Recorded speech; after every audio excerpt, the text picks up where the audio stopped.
Hi everyone, and welcome to episode 2 of the Medieval Podcast. My name is Danielle Sobalski, also known as the 5-Minute Medievalist. And today we're going to be talking about a piece of technology that most of us can't imagine living without, the book. My guest is Dr. Erik Kwakkel, a professor at the University of British Columbia and a rock star of the book history world. Erik has made a name for himself all over the world, most notably with his work on medieval doodles, appearing on the BBC, CBC, CNN, and even BuzzFeed's list of 8 book historians, curators, specialists, and librarians who are killing it online. I invited Erik to talk with us today about how books were made and used in the Middle Ages, as well as what and why people doodled in their books. This week's episode is sponsored by Arc Humanities Press, who have just published Erik's latest work, Books Before Print.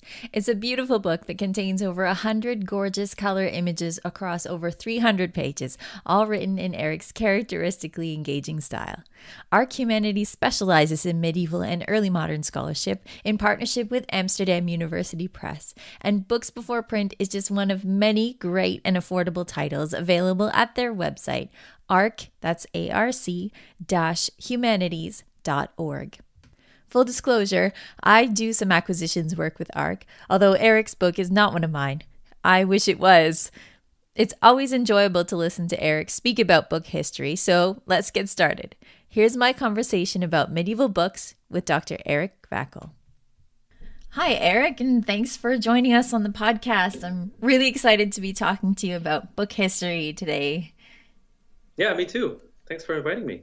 It's a pleasure. Well, you and I met more than a decade ago, and that was the first time actually listening to you that I had really learned about book history, even though I'd taken courses on medieval history and literature before. So I was really happy to get the chance to bring you onto the podcast to tell everybody else about book history. And so the first question I think that we need to address that I didn't know before is what is a book? Because it's not a simple question as we think. This is actually the stuff that we talk about for 2 weeks in class. What's a book and what's it not? Formally, as a book historian, you have to conclude that a book is something that is made out of quires. And those are those packages of stacked leaves that you see when you look at a really expensive book that you buy now in the bookstore. So quires are folded leaves, maybe in the Middle Ages 5 or 6 together, sometimes 4, and that are bound together to form a book block. And then there's a binding around it. But that's basically a book. So for me as a book historian, what's not a book is something that's not folded, that doesn't contain folded leaves, or something that's flat, like a charter, or a letter. So those are written objects, but not books. So I'm interested in books that actually look very similar to what we have now, squarish, rectangular shape objects that are consisting of leaves that you can leaf through and that are basically one entity, a single entity. Yeah, in your book that's just come out, which is Books Before Print, which we'll tell people about a little bit at the end, you mention a book as being something that is not quite content and it's not quite container. You talk about it being like a glass of milk, right? Yeah, well, it's the book is the container or the flask or the whatever you put milk in, the glass, I guess. And the text is the contents, the milk. There's sometimes people mistake text and book, which is, even today you'll say, oh, I'm reading a book, but you don't mean that you're holding an object in your hand that looks like a book. You mean I'm reading a text, I'm reading a novel or a poetry. So text and book are different things, but we tend to think of them as the same. So when I'm not switched on as a book historian, I also say, hey, I'm reading a book, and it might even be from a computer, a PDF. Mm-hmm. But as a book historian, and I'm sort of going through the door in the classroom and I have students in front of me, then a book is really the object. And I don't care so much what's in it. And in many cases, I don't even read the text because I don't have time. There's so many other things to look at. Features, parchment, what does it sound like? What does it smell like? That you don't normally read many things. You read perhaps an ex libris inscription, so an ownership inscription, occasional things in the margin, perhaps the first line of the text to see what it is about. But normally For me, the book is an object that you don't read as a book historian, whereas the text is a thing that you do read. So that's for me, that's the difference. Right. And the book, in terms of that rectangular object full of quires that we think of as a quote unquote book now, that was really kind of developed in the Middle Ages, wasn't it? Yeah, very early in the Middle Ages or late antiquity, there's a transition from roll to codex, as we call it. So codex is that book that consists of folded leaves, so quires. This was in the 4th, 5th centuries, and that was also the transition from papyrus to parchment. And parchment was a better material to make these quires from. You can fold papyrus, so those leaves folded leaves from plants that are mushed into bifolia. You can fold them, but it doesn't really want to, and it might break. And people tend to write only on one side of them. So it's not an ideal medium material for making long texts. And Christianity had long texts and long discussions about these texts. And so they needed something new, a new book format. And so we tend to connect the emergence of the codex, our modern book form, with the emergence of Christianity. And so that, I would say, is late antiquity or perhaps very early medieval. And so throughout the medieval period, you have predominantly the codex. There are rolls, particularly in the very first centuries, maybe the 5th, 6th centuries, there's still rolls around. And also later in the Middle Ages, and in fact throughout the Middle Ages, there's rolls used in administration. So for accounting, for example, keeping track of your expenses and income. That's easier to do on a roll because you don't have to flip pages. You don't know how many pages you need. So you can basically just glue on new sheets and make the roll longer. And at the end of the year, you stop doing that, and then you start a new one for the new year. So rolls are easy and handy for that purpose, but not so much for using as a book. Because imagine if you finished your book and you want to just see what chapter 2 said again about that specific murder that happened. How was that introduced again? And you have to roll quite a bit, meters and meters, which is actually very handy and a lot of work. And especially when it's a breakable material, it's not something you want to do. So Codex, the book, was a marvelous invention that actually worked very well for the new time, that is the medieval period. Right. So when you're talking about what these codices are made out of, you're talking about parchment. And this is another word that's very confusing. When people talk about parchment, what does it mean? Is it the same as parchment paper? So what were people using to write on at the time? Yeah, parchment paper is my biggest frustration to get that roll out and see parchment paper. That makes me shiver. It's impossible. It doesn't exist. So parchment is... generally, for me, it's everything made out of animal skin. Right. So any animal skin turned into a leaf of a bookish object or a book or a flat object like a charter is parchment. Formally, you have to distinguish between the types of animals. And vellum is then calf skin. And other animals have can have different names, but it's so confusing. And nobody can really see with a naked eye what animal sort of is at the heart of your book, that it's easier just to say parchment. So in publications, for example, I will say parchment, and I may make a footnote saying I'm not distinguishing between the various animals. For me, everything non-paper that comes from an animal is parchment. But it was so that's basically how it was for the Middle Ages up to maybe the 13th century, when books are slowly being turned into bookish objects with the help of paper. And that happens in Italy for the first time. The oldest 13th century paper books we have are Italian. There's some exceptions in France, but Italy seems to be very early. And the rest of Europe follows in the 14th century. So by the mid-14th century, occasionally you have a paper book. But in the centuries before that, even up to a century and a half, paper is used for administration purposes.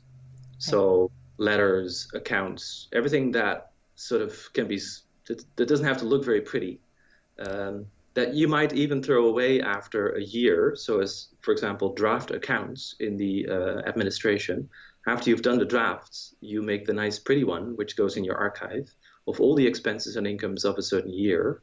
And then you throw the paper draft away. So it was actually very smart to have a cheaper material and something you could easily also recycle. Right, right. And early paper was made from linen in Europe, wasn't it? Yeah. Yeah. But if we go back to parchment for a second, how does a book go from being an animal to being a book? What's the process? Well, first you have to have animals. So without animals, there's no book. And I sometimes jokingly say, and actually I've written down in various occasions, that what was in a meadow in May could be part of a Bible by the end of the year. And so animal is turned into a meat product mostly, but then you have a byproduct, which is skin. I don't think animals were kept for the skin purposefully just for that. I think it was just for meat and other purposes.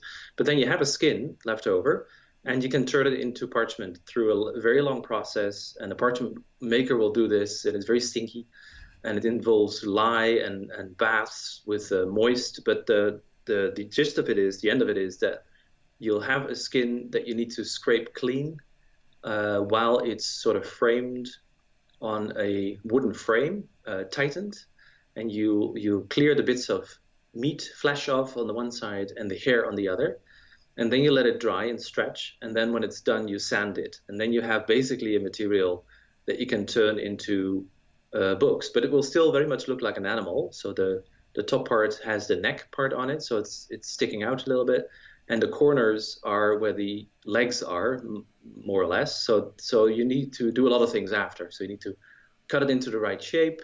You need to decide how large you want your book to be, and then sort of cut out the bifolia from the skin, or fold the entire skin in so many times as needed to get the book of a certain physical format, if you see what I mean, dimensions.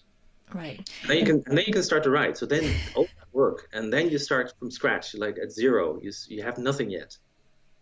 Right, exactly. So this is a difficult material to get your hands on and start to write on. So you've seen some pretty damaged manuscripts where there's a hole in it, where the parchment maker has done a bad job, and they still kind of muddle through with that, right? So what would people do to get around these holes and mistakes? Well, scribes tend to ignore the holes, and you can see it very easily when you have holes in a book. Scribes just write around it, and they will ignore sort of any physical parts of the skin that they don't like. They also will sometimes skip parts where the ink doesn't stick very well. And these are patches in the skin that are very fatty, and the ink will not catch. And they know this, or they tend to find out when they write, and they will stop and find the spot where they can continue again. There's a very nice medical manuscript that I looked at not so long ago that skips these fatty parts of the skin. So scribes sort of anticipate, this is what I can do on this spot, so write very well, and this is sort of the limitations of the next stretch, and therefore I will skip this. But it's also very funny. Some scribes put a little line around the holes in the skin as a little fence, so nobody falls in. So it's a fun thing to see scribes struggle with basically animals that are dead. I never thought of it in just that way. But when they begin to write, they'd have to actually prepare the page so that they were going to write in straight lines, right? So how would they do that?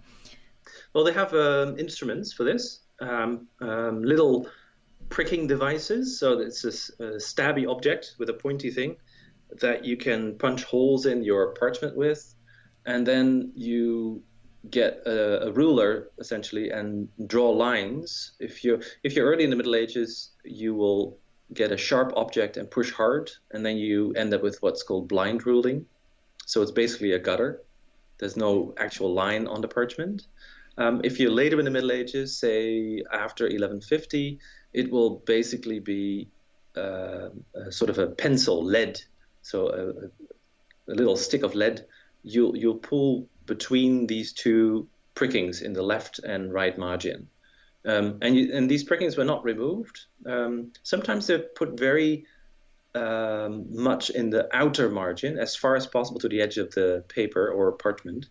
And then you can cut it away. And you wonder if people who planned to make a really fancy, beautiful book did that.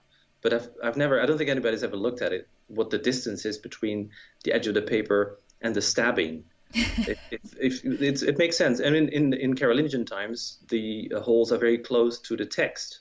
So there was no consideration of potentially cutting it away later. Right. So this is sort of what you do next. So you prepare the parchment or later paper for writing on, and you need to have some guidance because you can't write straight. Only when you have paper, you can see in the structure of the paper sort of a horizontal movement. And so with paper manuscripts, scribes would sometimes skip this laborious process and go straight to writing. So fold the paper, form quires, and start writing immediately, where they use the structure of the paper as a guidance. But normally you'll see prickings and some sort of ruling. And this is actually also where the design of the book and of the page is born, because at that point, in the very early stages, you have to decide what we call mise en page, so what your page design will look like.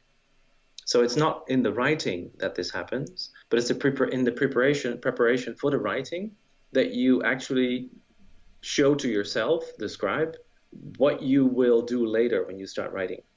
Right. And you'd have to make a plan before you started writing for where you would have an illustration, illumination, or maybe something helpful to tell people where to look next or something like that. Yeah, precisely. But also even the certain texts and genres came with certain conventions as far as design is concerned.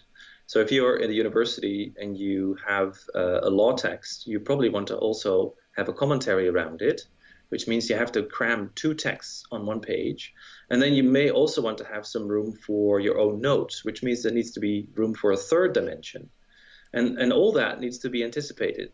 We sometimes forget that if you look at a really complicated manuscript with like a law text in the middle and a textus inclusus type glossing around it, which is square bracket glossing, which is a commentary draped around the text, sort of embracing the text, and then student notes around it, all that was already anticipated right after the parchment was prepared. So sometimes months earlier, if it takes half a year to write a book, you will have prepared this and had this idea of what the design will look like half a year earlier, which is quite remarkable. Yeah, I do want to get into how readers interacted with books, but I just want to finish the mechanics first so that we can get into more of the discussion of how readers used books. So if we've written our book out, we've illuminated it, which would be kind of the last step after the writing, just in case the writing doesn't go well. Oh, before I get any further, if you made a mistake writing on this parchment, what would you do? Is the whole whole sheet gone, or? No, well, you can ignore it. There are many mistakes uncorrected in text, so you would almost like to think that scribes also ignored that stage of correcting. We tend to think of scribes as very careful and meticulous, but if you're hasty or if you think that your reader might not notice or might not mind, then you can just leave it as is. If you do have a mistake that you want correcting, there's various things you can do. You can scrape it off almost immediately after the ink is dry. So you keep on writing and then you go back what you did earlier in the day and correct your pages. And you can basically, with a pen knife, just sort of pinch it off. It comes off quite easily. And then you can, with sandpaper, remove any residue. And then you basically have a hole in your text that you can fill again. Right. This is when you have this is called writing on erasure. It's actually very easy to spot because the parchment has had an extra little rub at one particular location, and you usually notice that very clearly. It feels a little bit rougher. So if you think that you have one of those spots, you carefully look if the people in the library are not watching you, and then you feel with your fingers if it feels a little bit rougher, and that's interesting because it means that something else was there before, and then you can ask yourself, so what was there and why was it removed? Was it simply a skip of the eye? Was it a word that he misread? Or is it perhaps even a redaction? Was something afterwards sort of systematically cleaned up or changed throughout the codex, and that happens as well. And those are the very interesting things, because it allows you to see over the shoulder of not just the scribe, but also the scribe editor. So somebody who's not just writing a text, but also like a physical text, material text, but is also involved in the intellectual text. He or she, usually he, is trying to make it better, improve it. And then those spots where something else was written before that was scraped away become very important. And so you can take your blue light and, like a Sherlock Holmes, try to read the reading from underneath it, right? It's not always possible. Sometimes it is. Yeah. That's very exciting. That's very exciting stuff. Exactly. It does feel like detective work. And I think, some scribes might be kind of appalled that we can do that now, but we do check out to see what's underneath. So if we've completed our text, we've done our illustration, all that's done, how is it bound together, all of our quires? Well, you bring it to the binder. So all these stages are separated. So there's a person usually preparing the parchment. So turning an animal into parchment. There's another person preparing the quires for writing and then filling it. There's another person usually for all the chapter headings in red. And then there's another person for illustrating, but also for binding. So you bring it to a binder, and he will basically put all the quires in a lineup and stab through the heart of them, so that you can actually put a cord through and bind them on leather thongs that you can then sort of bang into the wooden boards. So they drill holes in the wooden boards, the leather thongs go through, and on those thongs, all the quires are dangling. And then you pull the thongs through the holes in the wooden boards, until they go no further. Then you put a peg in, and if you do that in 4 locations, which is usually the 4 or maybe 6 even locations if it's a large book, you end up with an entity that is not even glued together. It's all pegged together. It's all dry, but it sits for 1,000 years or even longer. It's quite remarkable to have a medieval book in your hands in an original binding that might have been bound for 1,000 years, and it still works the same way and as crisp as it was the first day it was created. And so that was true remarkable technology with an enormous longevity, more so than our current iPads and whatever technologies, right? Our phones die after 3 or 4 years because the phone companies or Apple wants us to buy a new one every 2 years. But these medieval manuscripts are still there after 1,000 years and function in exactly the same way as they were supposed to on day one. Yeah, I don't get me started on that, because that is something that I really love about these manuscripts, is that they can be used in exactly the same way as they were 1,000 years ago, which I think is phenomenal. So when you got it bound, you could get it bound really simply, right? Or you could get it bound in a very fancy way. Is that right? Yeah, I think many books also were left unbound. We don't tend to see that so much because they are bound later in the 15th century. So you have these wonderful 15th century composite manuscripts, as we call them, which consist of 3, 4, 5, 10, 20 parts, smaller parts, all bound together. And you tend to look at them as one book. They are one entity now, and they were made so in the 15th century. But before that, they were almost like single quires that you could take to class. There's no need to put a binding around it. So that's the sort of the lowest end of the spectrum, no binding at all. And it was far more popular than we imagine now, but we have very few cases left.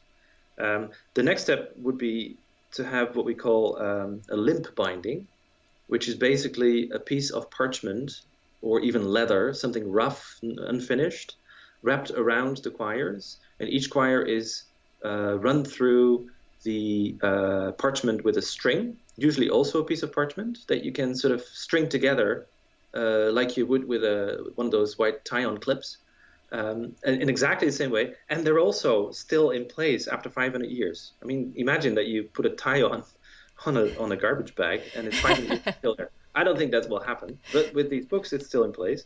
So we have then thin books with maybe 2, 3, 4 quires, short text, that you can take with you because you can fold it a little bit. You can roll it almost. There's no wooden boards inside. And so it's a cheap way of doing it, but also a very convenient way of doing it, portable way of doing it.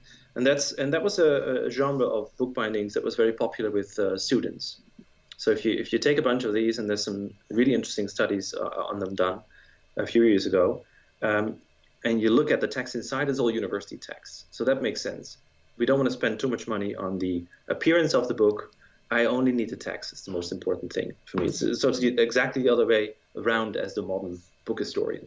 So, and then at the far end of the spectrum, you have the pretty bindings with maybe even gems attached to them. But those are very rare. So I think the most common original medieval bookbinding sits somewhere between sort of the middle of the road, that is those limp bindings, and the fancy bindings with gems. And they're basically just simple leather, brown or whitish, with two wooden boards protecting the book and protecting the parchment from buckling, with two clasps to close them, and maybe a fenestra that is a title shield on the front so the reader knows what's inside without opening it. So that's sort of the basic monastic binding, I think. Right.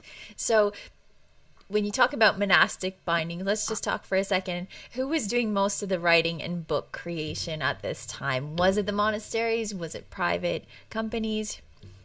But I think we all learned in school that monks wrote books in the Middle Ages. There's lots of 19th and 20th century illustration materials from the school environment to support this. But I think if you look at the medieval period itself, the evidence suggests that up to 1200 monks were probably involved mostly in book production, and I think 9 out of 10 books produced before 1200 were produced by a monk in a monastery or a nun in a nunnery, sort of a member of a religious house. After 1200, the trade of making books, sort of writing, but also some of the other trades connected to it, like illustration and binding, moves to the cities. And this is often explained by the emergence of the universities, that there's so much of a demand for books in the cities, more so than before, and around 1200 universities in Europe start to come up, that people in the city, commercial individuals, start to make these objects, books, for money, for an income, and that sort of becomes the norm. So that by the 15th century, documentary evidence also suggests that monks themselves bought books from these individuals. So yes, monks wrote books in the Middle Ages, but up to 1200. And after that, they also did, but increasingly less so. And I think if you take a random book and you don't know where it was made, in the 14th century, there's a good chance this is a commercial individual, even when the contents are theological or religious, devotional. So that doesn't matter. So they copied anything. Right. So let's get back to the contents for a second, because we talked a little bit about how students would use these books and how sometimes you would have an initial text right in the middle and you'd have commentary outside. So can you talk a little bit about how these were used, how different texts were used in the book in sort of a dialogue, maybe? Yeah. So, well, the text is always a dialogue with a reader because there's a person reading it. And since texts were so expensive to produce in the form of a medieval manuscript, one can assume that any text that survives, any book that we have now in our libraries, was part of that dialogue situation where they beam out a message to a reader and a reader receives it and will have thought something. So that's the silent second part of the dialogue. The reader just thinks something. But then many readers also had an active part in which they grabbed their pen and added something to the text or to the margin. And this actually happens very frequently, so much so that you would have to think that readers were actually reading with a pen and ink nearby, which is not something that you think of a reader as sitting in a chair with a cat on his lap. But in the Middle Ages, you needed to have some tools nearby at any time because you don't know when you needed to say something back to the text. And so this dialogue, this active second part of the dialogue where the reader responds to the text in writing is most often seen in the university environment, where text was systematically commented upon, and you were also induced and encouraged to do so by your teachers. So university education was all about dialogue.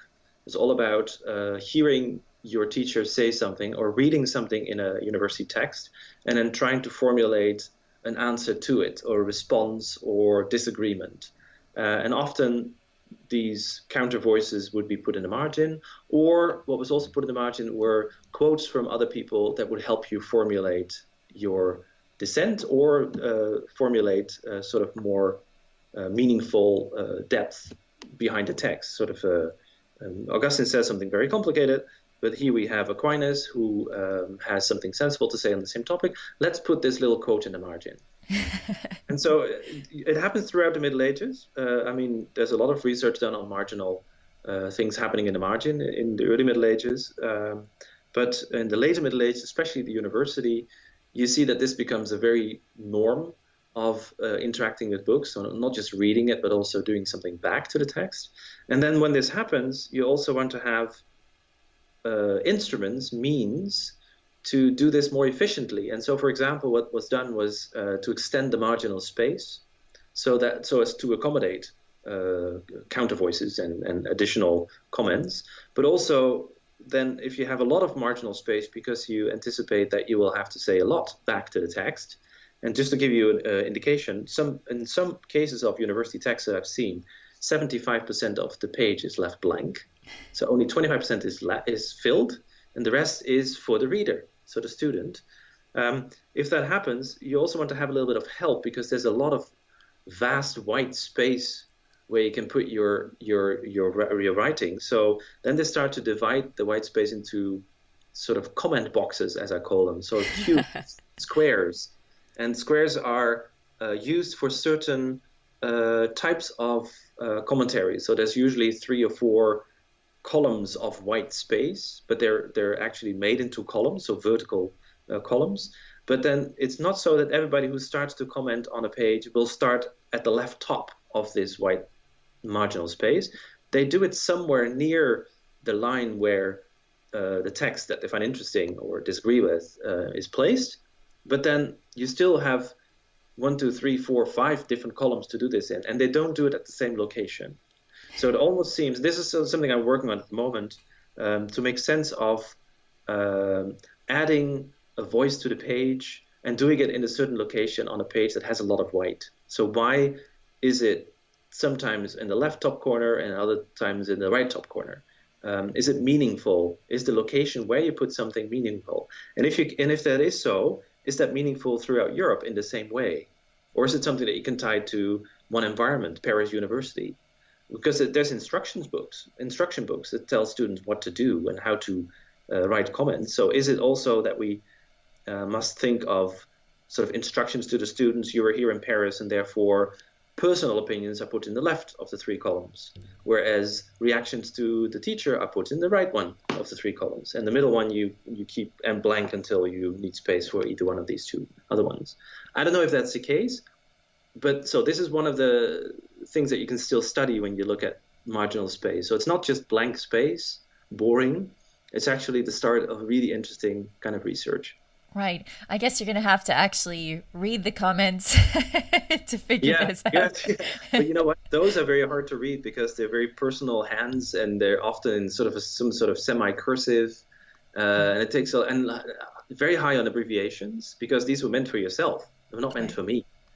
And so it's a very personal way of writing it down. So I try to avoid reading them because then my day would be filled with reading 5 comments.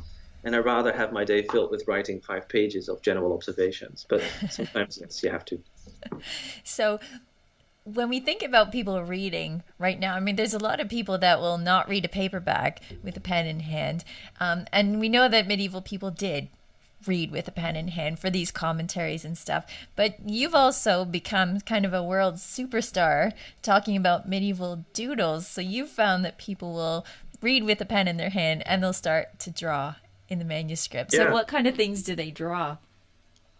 Well, anything that we would draw. If I were to ask you, what do you normally draw when you have a boring meeting? Then you would say, I don't know what you would say, maybe lines and squares, but you might also draw some real life things that you don't even realize. So I think doodles, well, let me be clear, doodles are not made usually because people were bored. So it's easy to think this, to make this parallel with our modern times. There was a necessity to make doodles. That is, there was a necessity to test the pen. So when you write, after a few pages, you have to cut the nib again. because it's made out of a feather or a reed, and it will wear off. So you need a fresh point tip. And to do this, you cut it, but then you need to know if it works well, right? The previous one worked well. Is this one that I cut of equal width, for example, as the one I just had? Because otherwise you can see in the book as you read, oh, that's like a variation of width, nip width, and it looks very nasty. So they found an empty piece of space, usually a separate sheet of parchment that was cast away, and they would test their pen in a variety of ways. Lines, dots, musical notation was very popular because it allowed you to push on the nib. And then you have squares that appear. If you push shortly on the nib and go down, there's basically a square, and that's a musical notation. Mm-hmm. So you see musical notations, I think, for that reason, very often on these test sheets. But also words, including the words "I'm testing my pen," which is very, very, very funny. And also beautiful little doodles, so drawings that sort of, can have any shape you want. They have beautiful initials with people inside. I have one tattooed on my leg from a 13th century Leiden manuscript. Few people know this, but now I guess more people do. So they're actually little mini pieces of art. But you always have to remember that this was not done deliberately necessarily. I mean, yes, deliberately because their brain told them to make a face of a monk, but it was done because they needed to test their pen, and therefore they moved on afterwards and went back to their original activity, which was copying a text. Right. So there's something. Can I say one more thing about this? Of course. I always thought, and I think we may all have done, even though we didn't know, that they would turn to blank leaves in the back of a manuscript, because that's where you see them now. They're often in the back on a blank leaf. But then recently I found doodles on unbound bifolia.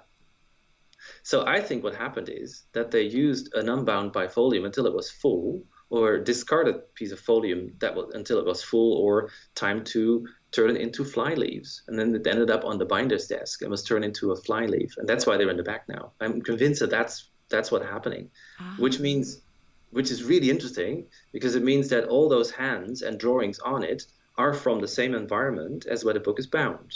So if it's monastic, you can now say these doodles are from local inhabitants of this monastery, and you couldn't before. So I find that even there's a very interesting new dimension to explore. So medieval manuscripts, you're never done with them.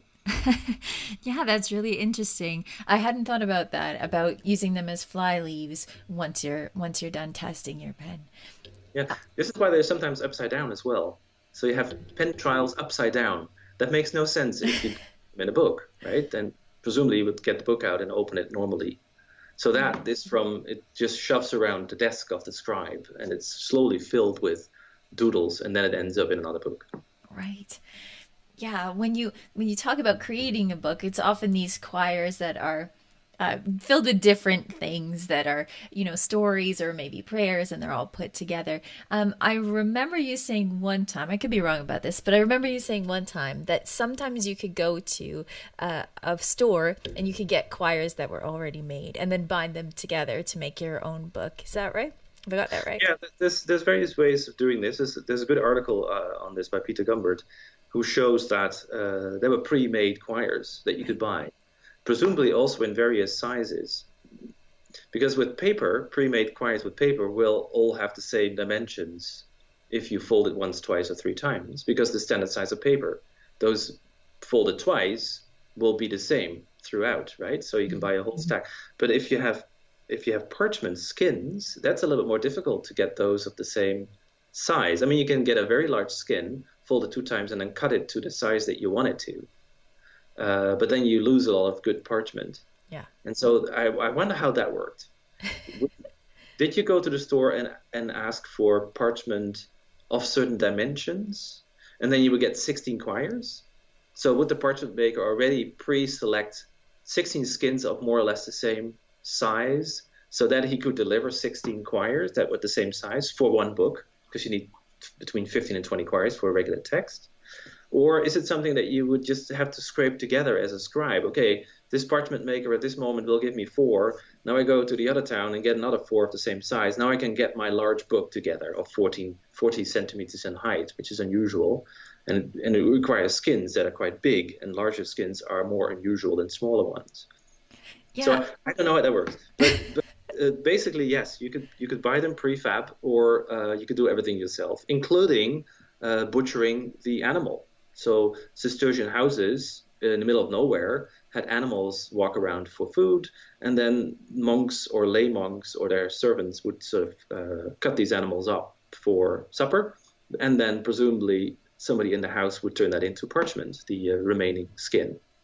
Yeah, so this is why, when you ask what a book is or you start talking about books, it becomes a long conversation because there are so many different pieces to it. And then one last thing I wanted to mention that I thought was interesting when I came across it, I think this is something that you mentioned back in the day as well, was that people had a used book trade, which we don't tend to think about. You think about having this luxury manuscript and keeping it forever, even if you doodle in it. But they did have a used book trade as well. Yes. Yeah, well, every surviving medieval manuscript is secondhand. That's right. and most of them 20 times over. Mm-hmm. If you think in generations who own this, right? 20 is not too weird to think. But there was also a lively trade in secondhand books in university cities. For example, we have evidence for this of how much it's sold for. There's a nice case in a Cambridge manuscript where in the 14th century, a book from the 9th century is sold. So apparently in a different script. So it still sells, even though it's Carolingian minuscule and is not being read for a long time in the 14th century. People still buy manuscripts written in that particular unusual old-fashioned type of script. It's like for us buying a book from 19th century Germany with that Gothic letter, right? And then voluntarily start to read that, which is not all that pleasant. But people did it. And the other thing is that you see prices mentioned in books. So at the top of a flyleaf, you sometimes see 3 shilling or something like that, 3s or 8s for expensive books. And that means it was sold secondhand. It's very hard to date these. Most of them that I've seen are 15th century. There might be some older ones, but those are indications that they were apparently then in a bookstore on a pile, sale of the week. 8 shilling, get your fix, and that's really nice to think about, because then you're talking about the second reader or the third or fourth reader, and they inherited the preferences of the first reader who had the book made. So other than print today, you have a choice as a first reader in the Middle Ages how you want to have your book prepared, and we talked about this in book design. But as a second reader, you basically have to follow what the first reader did or wanted. So I think this is also why you see secondhand books sold in university cities will likely have text presented in the university format. And then it's easier to buy and to use than if you have a text that is presented in a very different format for a very different occasion and setting, and you have to somehow convert it into using it as a university object. I think that's less frequent. Yeah, well, it's just something that I don't know, I hadn't thought of before speaking to you about it, listening to you talk about it. And I just think that's an interesting aspect of the book trade that we don't tend to think of initially. Now, if people want to read your book, your newest book is Books Before Print, which has just come out from Arc Humanities Press, right? Yeah, it came out in late October, early November. And it's already sold super well, so that's great. Congratulations. Yeah, I think the first paperback sold out in 2 weeks. Yes. Some pre-orders, I think. I have no idea how it goes at the moment, but I think it might go well. It's nice to see that it's being used. I sort of have more interest. I have a bigger interest in how this one goes than my other books. Well, as a scholar, it's very odd. You produce articles and books, and you shoot them out into the world. And then maybe in a few years, you see it appear in footnotes. Right. You like to think that on day 2 of publication, people will start to read it and use it in class and in their research immediately.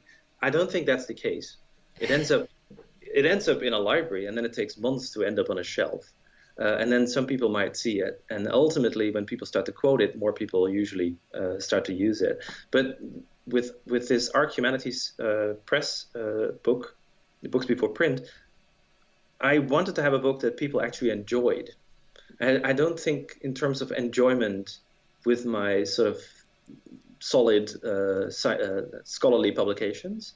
But here I was very invested in this, that to make a nice book with great images. There's 120 color pictures, and most of them I took myself. So I want people to read this and have fun with it. Which is why I was very happy to hear that it's doing so well. Yes, I've looked at the book myself, and it's a great book. It's not a book that is aimed at people who have been doing this stuff for years, but for people who are just coming to learn about book history. And it's such a friendly book to read. It's fantastic. So congratulations. For people who want to get into your book, your work before reading this book, they can go to your Tumblr blog, right? Which you've had for a few years, which is... The Tumblr is, it's sort of there, but it's not actively used anymore. That's another story why that is. It's basically because the longer you write your posts, the fewer people are interested. But that's Tumblr. They want images and a short caption. And I do that in Twitter. Okay. So I thought I'd not do the Tumblr anymore. But Medieval Books is still active as a blog. So right. medievalbooks.nl. And in fact, part of Books Before Print, the publication we just talked about, is from that blog. I basically reworked the posts and added things to it and changed the language a bit. Right. I'm going to give people your Twitter handle at the end, and we'll put it in the show notes as well, because you have amazing pictures, not just of manuscripts, but of reading aids like book carousels, bookmarks, and even little imprints of glasses and cat paw prints. Yeah. So it's definitely worth following. So thanks so much, Erik, for talking to me about book history. Thanks for having me on your show. It's our pleasure. Thank you so much. Goodbye. As Erik mentioned, if you'd like to read more of his work and see some of his amazing pictures for yourself, you can check out his blog at medievalbooks.nl, or you can follow him on Twitter at Erik, ERIK _Kwakkel, KWAKKEL. His new book is Books Before Print, available through Arc Humanities Press at arc-humanities.org. Before we go, we're going to check in with Peter from medievalist.net to find out what's going on the website this week. What's going on, Peter? Hi, Daniel. How are things? I'm good. How are you doing? I've been under the weather for the last couple of days, but the site has still been getting some content up. And I want to tell you first about a piece by Ken Monshine on his medievalism column. And he takes a look at Notre Dame Cathedral in Paris and how much of it was that we see there is a 19th century restoration. It's very interesting to see how they had their own ideas about what the Middle Ages looked like. And it's a really fascinating piece by Ken.